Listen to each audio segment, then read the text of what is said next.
الحمدللہ رب العالمین والصلاة والسلام علی سید الانبیاء والمرسلین اما بعد فاعوذ باللہ السمیع العلیم من الشیطان الرجیم بسم اللہ الرحمن الرحیم رب اشرح لی صدری ویسر لی امری واحلل عقدۃ من لسانی یفقہوا قولی صدق اللہ العظیم اللہم صلی علی سیدنا محمد وعلی آل سیدنا محمد وبارک وسلم۔ عزیز طلبہ و طالبات، آج ہم انشاءاللہ سورہ کاف کی آیت مبارکہ 45 سے 47 تک ترجمہ و تفسیر پڑھنے کی سعادت حاصل کریں گے۔ اعوذ باللہ من الشیطان الرجیم، بسم اللہ الرحمن الرحیم۔ وَاضْرِبْ لَهُمْ مَثَلَ الْحَيَاةِ الدُّنْيَا كَمَاءٍ أَنزَلْنَاهُ مِنَ السَّمَاءِ فَاخْتَلَطَ بِهِ نَبَاتُ الْأَرْضِ فَأَصْبَحَ هَشِيمًا تَذْرُوهُ الرِّيَاحُ وَكَانَ اللَّهُ عَلَى كُلِّ شَيْءٍ مُقْتَدِرًا۔ الْمَالُ وَالْبَنُونَ زِينَةُ الْحَيَاةِ الدُّنْيَا والباقیات الصالحات خیر عند ربک ثوابا وخیر عملا۔ ویوم نسیر الجبال وترى الارض بارزة وحشرناهم فلم نغادر منهم احدا۔ صدق اللہ العظیم۔ آیت مبارکہ 45 سے اپنے رب کی توفیق سے اپنے سبق کا آغاز کرتے ہیں۔ وَاضْرِبْ اور بیان کرو، لہم ان کے لیے، مثل الحیات الدنیا دنیا کی زندگی کی مثال، کماء جیسے پانی، انزلناہ اتارا ہم نے اس کو، من السماء آسمان سے، فاختلط تو رل مل گئی، بہی اس ساتھ اس پانی کے، نبات الارض نباتات زمین کی، فَأَصْبَحَ تو وہ ہو گئی، حشیمہ ریزہ ریزہ، تَذْرُوهُ الرِّيَاحُ اڑاتی ہیں اس کو ہوائیں، وَقَانَ اللَّهُ اور ہے اللہ تعالیٰ، عَلَى كُلِّ شَيْءٍ ہر چیز پر، مقتدرا قدرت رکھنے والا۔ وَاضْرِبْ اور اے پیغمبر یہ دنیاوی زندگی کی جو حقیقت ہے اس کو سمجھانے کے لیے آپ ایک مثال ان کے سامنے رکھیے۔ یہاں دنیا کی زندگی کا ذکر ایک مثال سے واضح کرنے کا فرمایا، اور وہ مثال کیا ہے؟ کماء انزلناہ من السماء، پانی کی مثال ہے جو اللہ نے بارش کی صورت میں آسمان سے نازل فرمایا، جس سے زمین پر سبزہ خوب اگا۔ فاختلط اتنا گھنا اور کثرت سے کہ آپس میں خلط ملط ہو گیا، خوب ہرے بھرے گھنے درخت جن کی شاخیں آپس میں ملی جلی ہیں، اور خوب پر پودے اور گھنا سبزہ آپس میں گتھم گتھا۔ بارش کے بعد ہریالی میں جو گھنا پن اور چمک دمک کی تازگی آتی ہے اس کی طرف اشارہ ہے۔ ایسی خوبصورتی جو دل کو بھاتی ہے اور دل و دماغ کو تازگی بخشتی ہے۔ ایک خوبصورت منظر کھینچ کر ارشاد فرمایا کہ یہ تازگی اور خوبصورتی ہمیشہ رہنے والی نہیں ہے، بالآخر اس کا انجام فنا ہے۔ اسی طرح یہ زندگی کی رونقیں، جوانی، صحت بھی ہمیشہ رہنے والی نہیں۔ انسان کو جب موت آتی ہے تو خوبصورت اور مضبوط جسم بے رونق اور بے قیمت ہو جاتا ہے۔ حشیمہ اس کا روٹ ورڈ ہا شین میم توڑنے کو کہتے ہیں، یہاں معنی ہے چورا چورا ہو جانا۔ جیسے بہار کے بعد خزاں آتی ہے تو پتے چورا چورا ہو جاتے ہیں، اور اس چورے کو ہوا اڑائے لیے پھرتی ہے۔ وَقَانَ اللَّهُ عَلَى كُلِّ شَيْءٍ مُقْتَدِرًا، اللہ ہر چیز پر مکمل قدرت رکھتا ہے۔ یہاں دنیا کی حقیقت کا منظر پیش کیا گیا ہے۔ جیسے ایک بچہ پیدا ہوتا ہے، پروان چڑھتا ہے، ویسے ویسے اس کی امنگیں آرزوئیں بڑھتی رہتی ہیں۔ جوانی کی امنگیں، رونقیں اور آگے بڑھنے کا جذبہ ہوتا ہے تو اپنی محنت سے ساری دنیا کی رونقیں، عزتیں، عہدے، مال، متاع، گھر، اولاد، خوب زینتیں جمع کر لیتا ہے، اور لگتا ہے کہ یہ زینتیں کبھی ختم نہیں ہوں گی۔ تو ان کا زوال شروع ہو جاتا ہے، بوڑھا کمزور ہو جاتا ہے، یا گھر کا سربراہ فوت ہو جاتا ہے، ساری فیملی تتر بتر ہو جاتی ہے، یا کاروبار کو زوال آ جاتا ہے، جن چیزوں کے لیے جوانی اور صحت کھپائی ہوتی ہے وہ بیکار ہو جاتی ہیں، اور آہستہ آہستہ سب فنا کی طرف بڑھتی جاتی ہیں۔ اس منظر کی مثالیں بارہا آپ اپنی زندگی میں دیکھتے ہیں۔ اگر صرف کھیتی کو لے لیں، کس قدر محنت فصلوں پر ہوتی ہے، جب وہ لہلہاتی ہیں، اپنے جوبن پر کیا بہار دکھاتی ہیں، پھر وہ کھیت کاٹے جاتے ہیں، سارا کھیت کٹ کر چورا چورا ہو جاتا ہے اور خزاں کا منظر پیش کرتا ہے۔ سورہ حدید میں بھی دنیا کی زندگی کی حقیقت بیان کرتے ہوئے فرمایا، یہ دنیا کی زندگی کھیل تماشے سے زیادہ کچھ نہیں۔ غور کریں، سورہ کہف میں جو مضمون چل رہا ہے، بظاہر ہمیں آیات میں الگ الگ مضامین نظر آ رہے ہیں، لیکن ذرا غور و تدبر سے کام لیں تو ان میں کتنا گہرا ربط ہے۔ اصحاب کہف کا واقعے کا سبق کیا تھا کہ سوسائٹی کے نقصان دہ اثرات سے خود کو بچانے کی ہر ممکن کوشش کرو۔ تو سوال پیدا ہوتا ہے کہ کیا سارے اہل ایمان غاروں میں چلے جائیں؟ عزیز طلباء و طالبات، اللہ تعالی ہم سے ایسا کوئی مطالبہ نہیں کرتا جس پر عمل کرنا ہمارے لیے ممکن نہ ہو۔ جتنا ہم کر سکتے ہیں اتنا عمل کا بوجھ ہم پر ڈالا گیا ہے، جو کمی رہ جائے اس پر اللہ سے معافی مانگی جائے۔ اصل روح اور اصل پیغام یہ ہے کہ پورے شعور کے ساتھ الرٹ ہو کر اس سوسائٹی کے نقصان دہ اثرات سے اپنے آپ کو محفوظ رکھنے کی کوشش کریں۔ ماحول کے اثرات سے ہمارے دلوں پر غبار آ جاتا ہے۔ اس غبار کے کئی پہلو ہیں۔ کبھی لوگوں کی صحبت دل پر پشمردگی ڈال دیتی ہے، کبھی فضول بے مقصد لٹریچر دل مقدر کر دیتا ہے، کبھی جنک یا بیکار قسم کی خوراک کھانے سے، یا بیکار لغویات جو کانوں کو دن رات سنائی دیتی ہیں، کبھی زبان سے بیکار بے مقصد گفتگو کرنے سے دل سیاہ ہو جاتا ہے، اس پر زنگ چڑھ جاتا ہے اور غفلت کے پردے چھا جاتے ہیں۔ اس سیاہی اور زنگ کو دور کرنے کے لیے مسلسل دلوں کی دھلائی کی ضرورت ہوتی ہے۔ ایسے اعمال جو دل کو منور کر دیں، چھوٹے بڑے کوئی بھی اعمال ہوں، وقت پر نماز، قرآن کریم کی تلاوت، فاستبقوا الخیرات، نیکیوں کے بڑھ چڑھ کر مواقع ڈھونڈنے اور بھلائی کے کاموں کے لیے خود کو پیش کرنا، ذکر کا ذوق بنانا، اور خواتین کے لیے تو یہ مزید آسان ہے کہ گھر کے کام کاج کرتے وقت وہ اپنی زبان کو ذکر الہی سے تر رکھیں۔ جیسے وہ پنجابی کی ایک کہاوت ہے جو حضور ذالمت رحمۃ اللہ علیہ ہمیں اکثر سناتے کہ ہاتھ کار ول دل یار ول، کہ ہاتھ کام میں لگے ہوئے ہوں اور دل اللہ کی یاد میں مصروف ہو، تو پھر دلوں کی صفائی کیوں کر نہیں ہوگی، روح کی تازگی کیسے نہیں آئے گی۔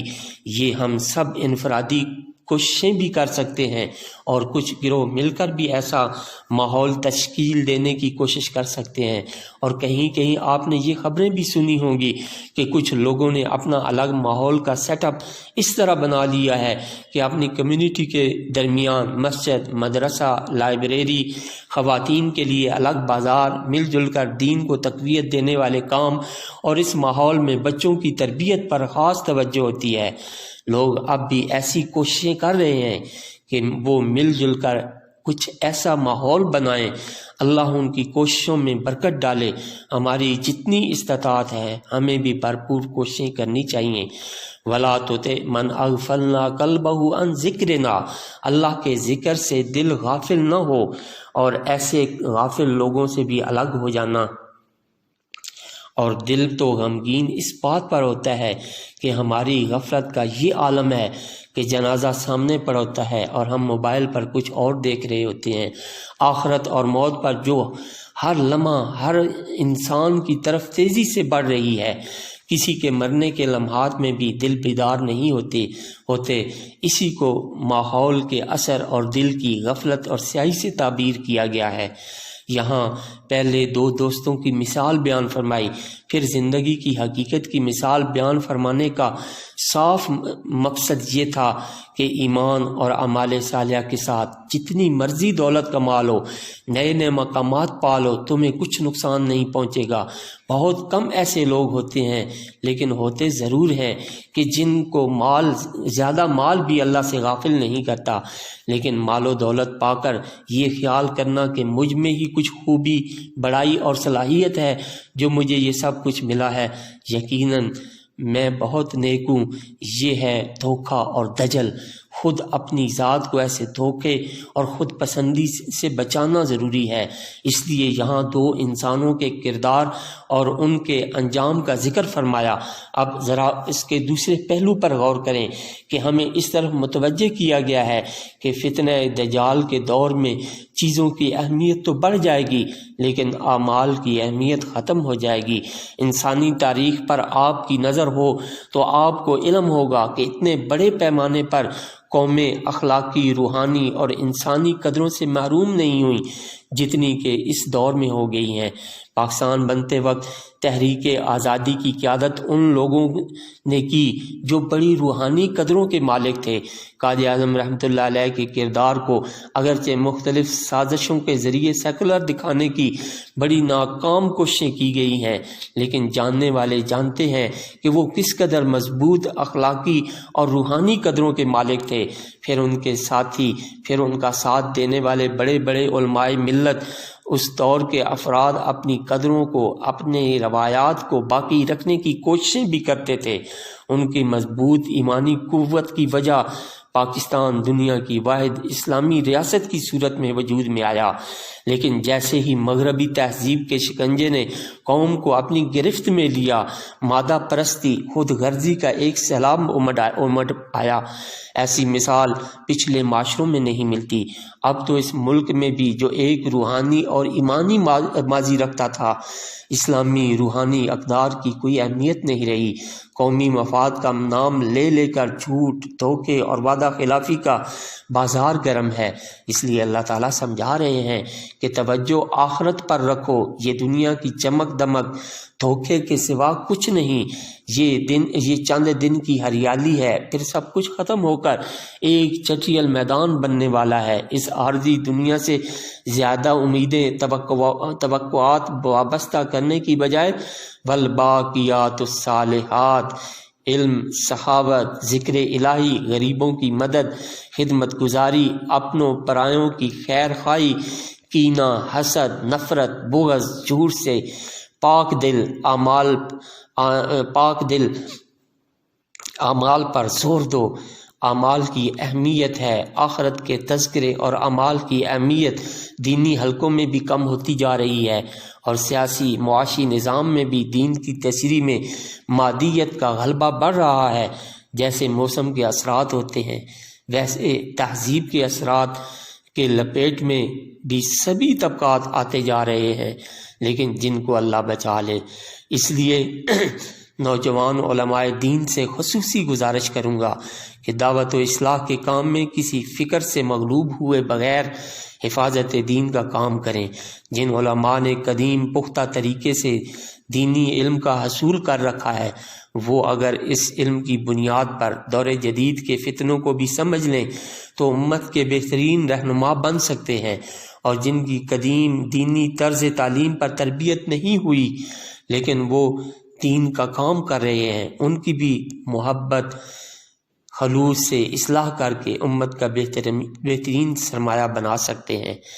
فرمایا، اگلی آیت میں فرمایا، المال و مال والبنون، اور بیٹے، زینت الحیات الدنیا، دنیا کی زندگی کی رونق و زینت ہیں، والباقیات الصالحات، اور باقی رہنے والی نیکیاں ہیں، خیر، جو بہتر ہیں، عند ربک، تیرے رب کے نزدیک، ثواباً، ثواب کے اعتبار سے، وخیر، اور بہتر ہیں، عملا، امید کے اعتبار سے۔ مال اور اولاد یہ دنیاوی زندگی کے لیے ایک رونق اور زینت ہے، مال، اولاد، گھر، لباس، زیور، گاڑیاں، کھیتیاں، مال و دولت، فرمایا یہ دنیا کی رونقیں اور زینت ہیں، ان سے وقتی سکون بھی میسر ہوتا ہے، خوبصورتی بھی ملتی ہے، انسان امیدیں بھی وابستہ کرتا ہے، لیکن والباقیات الصالحات، تیرے رب کے ہاں ثواب اور اجر توقعات اور امیدوں کے اعتبار سے باقی رہ جانے والی چیز کے لحاظ سے نیک اعمال ہیں۔ مال اور اولاد تبھی اللہ کے قریب کرتا ہے جب انسان اس کو اللہ کی راہ پر لگائے۔ اسی طرح سورہ سبا اور شعراء میں فرمایا کہ دیکھو تمہارا مال اور اولاد تمہیں اللہ کے ذکر سے غافل نہ کرے، کیونکہ یہ چیزیں جہاں رونق اور زینت ہے وہاں اپنے اندر اتنا مشغول کر لیتی ہیں کہ انسان کو اپنے رب کو یاد کرنے کا وقت نہیں ملتا۔ صالحات میں تمام نیکیاں شامل ہیں، چاہے وہ چھوٹی ہوں یا بڑی۔ حدیث شریف خاص طور پر اللہ کے ذکر سبحان اللہ والحمد للہ کو صالحات قرار دیا گیا ہے۔ قیامت کے دن کی سختی سے بھی یہی اعمال اور نیک صالح اعمال کام آئیں گے۔ اگلی آیت میں ارشاد فرمایا فَيَوْمَ، اور جس دن نُسَيِّرُ الْجِبَالَ، ہم چلائیں گے پہاڑوں کو، وَتَرَى الْأَرْضَ، اور تم دیکھو گے زمین کو، بارزتاً، ظاہر، وَحَشَرْنَاهُمْ، اور اکٹھا کر لیں گے ان کو، فَلَمْ نُغَادِرْ، پھر نہیں چھوڑیں گے، مِنْهُمْ، ان میں سے، أَحَدًا، کسی ایک کو۔ اور جس دن ہم نسیر الجبال، پہاڑوں کو چلائیں گے، نسیر و مجبور کر کے چلانا، پہاڑ خود تو نہیں چلتے، اللہ اپنی طاقت و قدرت سے انہیں اکھیڑ کر باہر نکال دیں گے، جیسے سورہ نبا اور سورہ طور میں واضح آتا ہے، پہاڑ باقاعدہ چلیں گے اور ختم ہو جائیں گے، کل مہن المنفوش، چورا چورا ہو کر اڑا دیے جائیں گے، اور زمین خالی صاف ہو جائے گی، اس کے اندر بھی جو کچھ ہے وہ باہر نکال دے گی، اور اس کو دیکھ کر وحشت آئے گی اور اس کا نقشہ ہی بدل جائے گا۔ وَحَشَرْنَاهُمْ، حشر جمع کرنا، اللہ تعالیٰ سب نیک و بد، کافر و مومن کو جمع کر لے گا، حتیٰ کہ سورۃ الانعام میں دابا، زمینی، سمندری جانور، چرند پرند، کیڑے پتنگے، کسی کو نہیں چھوڑا جائے گا، سب قیامت کے دن اس کے حضور حساب کتاب کے لیے کھڑے ہوں گے۔